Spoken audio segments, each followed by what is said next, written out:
Bapak akan mengajarkan materi PS yang berjudul Mengenal Para Perjuangan Pahlawan.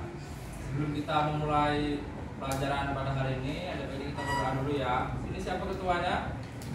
Mohon pembindaannya. Siap. Mari salam.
Sebelum kita mulai pelajaran, kita mau sedikit dulu ya, yaitu untuk semangat, tahu kan? Nah, mau berdiri. Sudah paham semua kan? Jadi, 1, 2, 3. Tepuk semangat.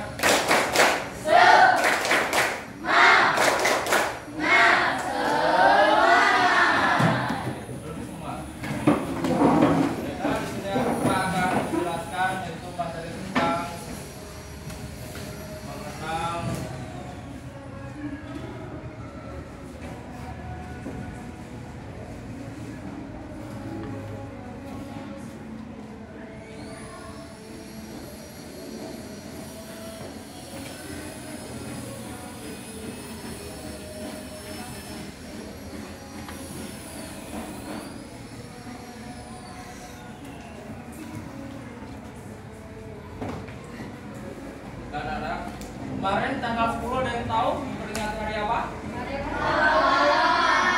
Kemarin hari pahlawan ngadakan acara apa? Upacara aja ya? Dengan situ kalian tidak tahu kan bagaimana mereka perjuangan untuk Indonesia ini dari waktu itu ada yang tahu berapa tahun jajah Indonesia?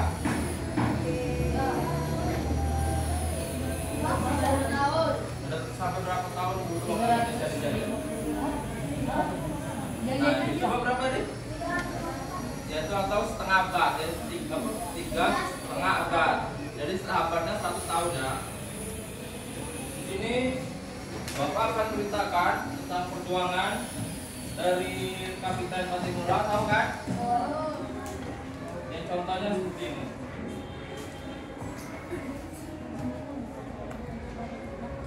Nah, ini gambarnya Kapiten Patimura.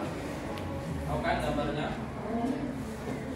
Jadi pada zaman dahulu Kapiten Patimura yang memiliki nama asli Tomai Motlesi lahir pada 8 Juni 1783 di Haria, Pulau Samparua, Maluku.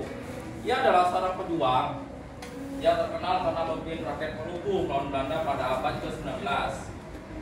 Pada tahun 1817, Belanda memulai memperketat penguasaan mereka di Maluku, termasuk menerapkan Jakarta, dan mengambil alih hak rakyat atas tanah serta hasil bumi mereka. Patimura, seorang mantan prajurit tentara Inggris yang dianggap sebagai pemimpin perlawanan oleh rakyat Maluku. Ia dikenal sebagai pemimpin yang cerdas, berani, dan bijaksana. Di bawah kepemimpinannya, rakyat Maluku berhasil merebut benteng Gustir yang disapa pada tahun 1817 dan pada bulan Mei, yang menjadi salah satu kemenangan besar melawan Belanda. Namun, perjuangan ini tidak berlangsung lama. Dengan pasukan yang lebih besar dan persenjataan yang lebih lengkap, Belanda berhasil merebut kembali benteng tersebut. Patimura dan beberapa rekannya akhirnya ditangkap setelah dikhianati oleh salah satu pengikutnya. Pada tahun 16 Desember 1817, Patimura dihukum gantung di Ambon. Jadi itu adalah cerita singkat tentang perlawanan Patimura terhadap Belanda. Baik. Di sini Bapak ada contoh, ada 4 kartu, dan di belakangnya ada cerita masing-masing dari 4 pahlawan tersebut. Ini tadi yang Patimura. Coba kalian bacakan dulu di situ.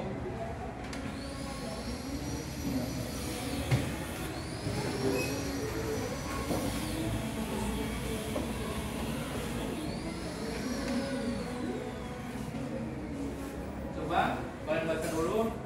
Nanti dari setiap Pak tadi tolong dibacakan untuk salah satunya. Siapa yang mau membaca dari sini? Mau membacanya? Coba dari dari depan itu. Bisa kan baca? Coba dari depan itu siapa namanya? Nah, nomor 14 nama aslinya itu siapa? Paling atas tuh.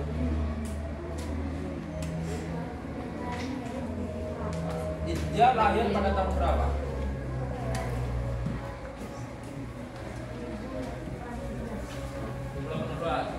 Perlawanan dia pada waktu itu gimana? Baik, kita mungkin yang ini coba baca. Oke, siapa yang mau? Depannya itu yang di awal ya. Nama siapa pahlawannya?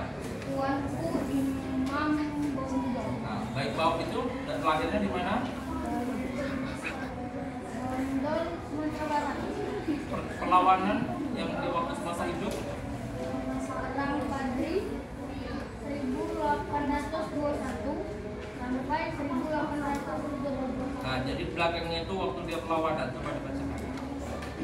Tuanku Imam Bonjol adalah pemimpin perang Padri di Sumatera Barat yang melawan penjajahan Belanda dan konflik internal. Tujuan perjuangannya adalah mempertahankan ajaran agama Islam dan mempertahankan wilayahnya dari intervensi Belanda.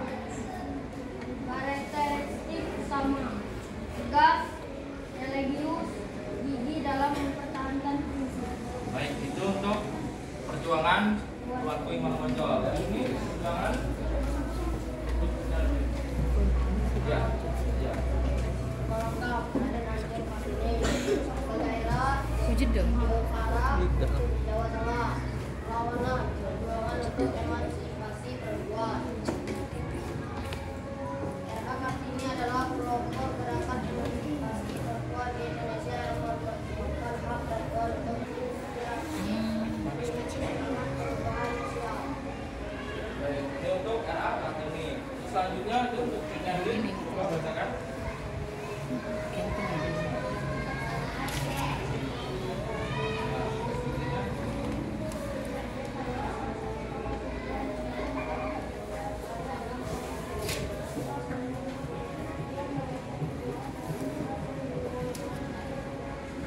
Baiklah, itu untuk semua para tokoh pahlawan dan cerita singkatnya waktu mereka ada ceritanya masing-masing.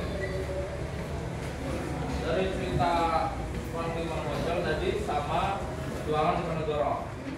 Untuk ini nanti di bawahnya ada soalnya. Ini nanti digabung ya. Nanti digabung.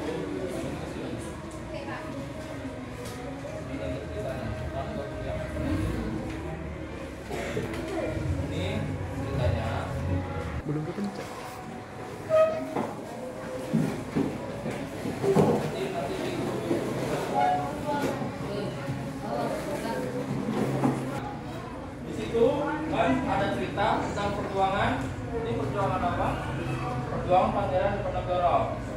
mengerjakan itu kan ada cerita, kalian baca dulu atau nanti bisa bacakan supaya kelompok istilahnya mendengarkan. Nah yang begitu pula untuk kelompok sebelah nanti sebelum mengerjakan itu ada cerita, mohon nanti dibaca dulu atau boleh dibacakan supaya kelompok sebelah mendengarkan juga. Sebelumnya kalian membacakan dulu cerita dari teks tersebut secara bergantian. Boleh siapa duluan?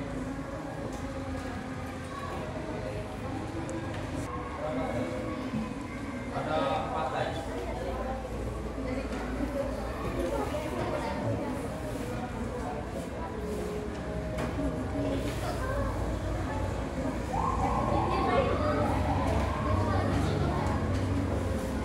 Nanti belakangnya itu ada soalnya. Ini tadi siapa yang mau membacakannya?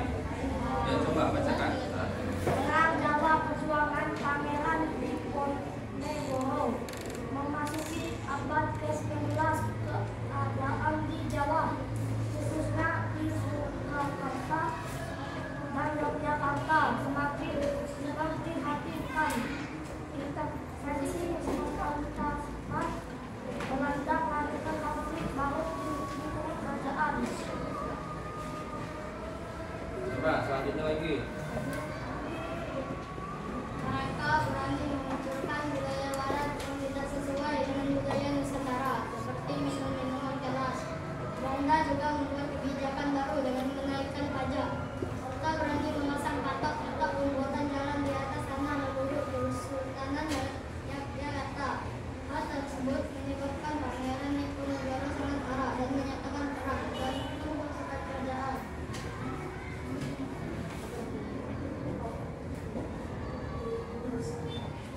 Saat perang, Pangeran Diponegoro menerapkan taktik gerilya dengan cara menyerang secara tiba-tiba dan memutus jalur pengiriman makanan bagi pasukan Belanda. Hal ini membuat Belanda mengalami banyak kekalahan saat menghadapi pasukan Pangeran Diponegoro. Untuk mengatasinya, Belanda di bawah pimpinan Jenderal Bismarck memanggil bala bantuan tentara Belanda dari wilayah Sumatera, Sulawesi, dan Maluku Utara yang tidak aman dalam Afrika dan pantai Bali untuk menambah jumlah perlawanan 25 bantuan perang Selain itu, Churchill juga menerapkan strategi baru yang dikenal dengan benteng besar, yakni membangun banyak benteng untuk memfasilitasi perolehan pasukan Diponegoro. Hal ini membuat pasukan Diponegoro terdesak dan mengalami banyak kekalahan sehingga terpaksa berunding dengan Belanda.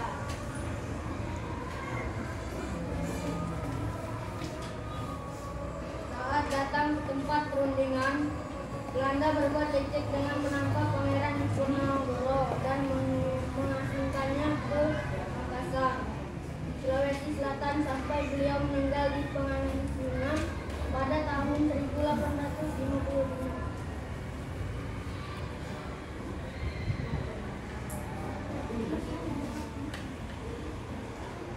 Perang Diponegoro atau dikenal dengan Perang Jawa dimasukkan dalam doktrin oleh orang Eropa karena berhasil membuat Belanda sampai mengerahkan 50.000 tentara Belanda. Ada sedikit soal yang mengenai cerita di atas. Nanti kalian berkelompok ini mengisi jawaban ini nanti dibacakan ke depannya. Mengisinya berkelompok. Ya.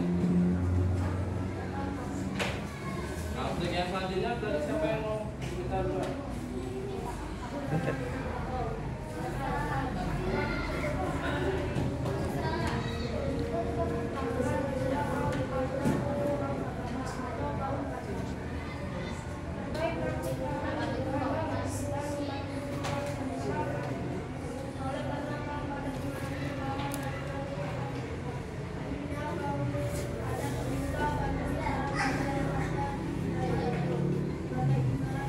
Belanda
Jawaban ini siapa yang mau membacakan hasil jawabannya? Mohon berdiri.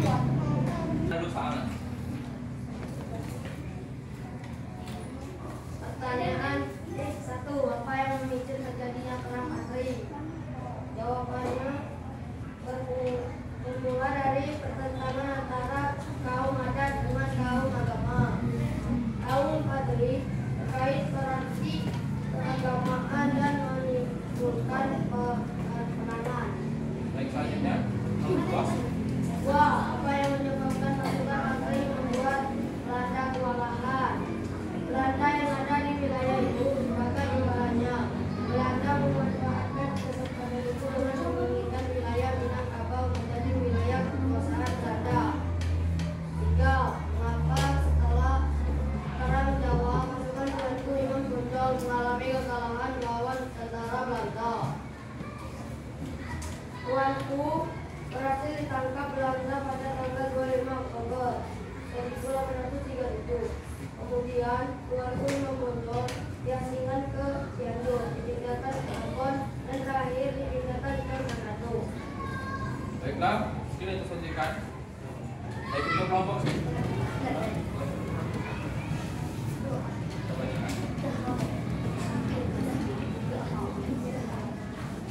Bagaimana strategi Pangeran Diponegoro dalam melawan pasukan Belanda? Jawabannya, Pangeran Diponegoro menerapkan taktik gerilya dengan cara menyerang secara tiba-tiba dan memutus jalur pengiriman bagi pasukan Belanda. Lagi. Nah, Bagaimana sikap Belanda saat melakukan kepentingan Pangeran Diponegoro? Jawabannya, Belanda juga memperlihatkan kehadiran pengawasan pajak serta berani memasang kantor pajak perbuatan yang di atas karena leluhur Kesultanan Yogyakarta. sampai satu lagi.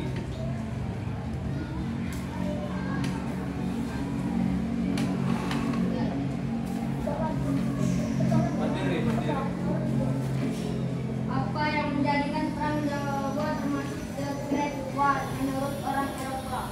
Jawabannya, perang Diponegoro atau dikenal dengan perang Jawa dimasukkan dalam The Great War oleh orang Eropa karena berhasil membuat Belanda sampai mengerahkan tentara.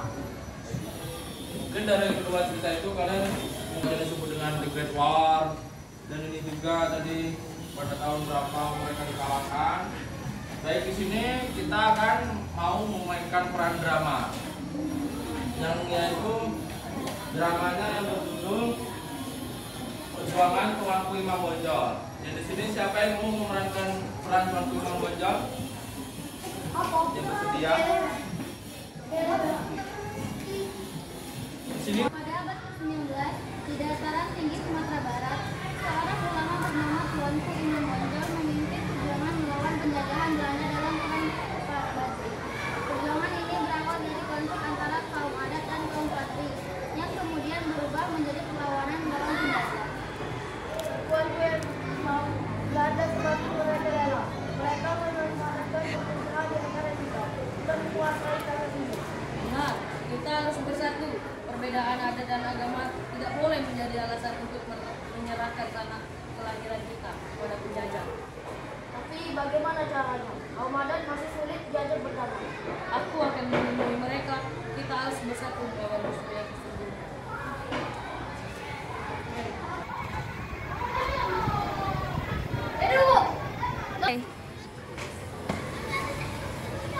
Tuanku Imam, apa maksud kedatangan Anda? Aku datang dengan niat baik. Kita harus melupakan persoalan saat ini. Lihatlah, Belanda telah merampas awal-awal kita, memaksa anak-anak kita bekerja untuk mereka. Apakah kita berdiam saja?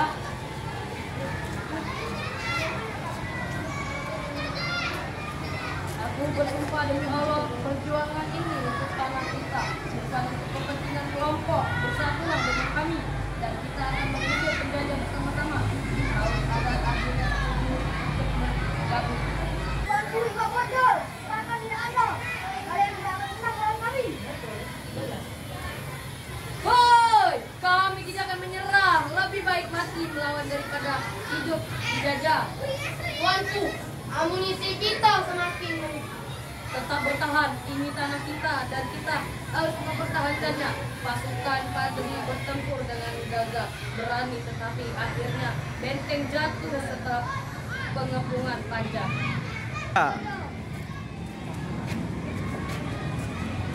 Tuanku Imam Bonjol, serahkan diri Anda. Tidak. Kalian tidak akan menang melawan kami. Tuanku Imam Bonjol, serahkan diri Anda. Kalian tidak akan menang melawan kami. Tidak. Oh. Siapa dulu? Oh iya. Dem dapur ngomong apa? Tidak.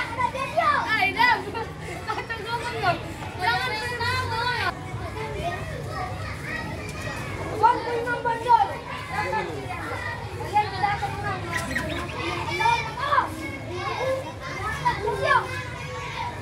Tidak, perjuangan kami tidak pernah sia-sia selama ini. Ada rakyat yang mencintai tanah air ini. Penjajahan tidak akan bertahan lama. Meski tangkap dan diasingkan, perjuangan Tuanku Imam Bonjol tidak pernah padam. Semangatnya terus hidup di hati rakyat Sumatera Barat dan seluruh bangsa Indonesia. Perjuangan Tuanku Imam Bonjol adalah bukti bahwa keberanian, persatuan, dan tekad yang kuat mampu menggoyahkan kekuatan penjajahan. Semangatnya akan selalu menjadi teladan bagi generasi penerus. Karena mungkin tadi pelajaran kita dapat mengingatnya, yaitu pada setiap tahun, yaitu pada tanggal 10 November dengan memperingati Hari Pahlawan. Kita juga sebagai murid atau siswa, kita bisa juga menjadi pahlawan untuk kita sepertinya di kelas kita bisa membersihkan sampah, itu kita juga sebagian dari pahlawan. Baiklah, mungkin itu saja pelajaran kita pada hari ini. Untuk sebelum pulang, ada kita berdoa dulu. Jadi siapa yang pindahnya?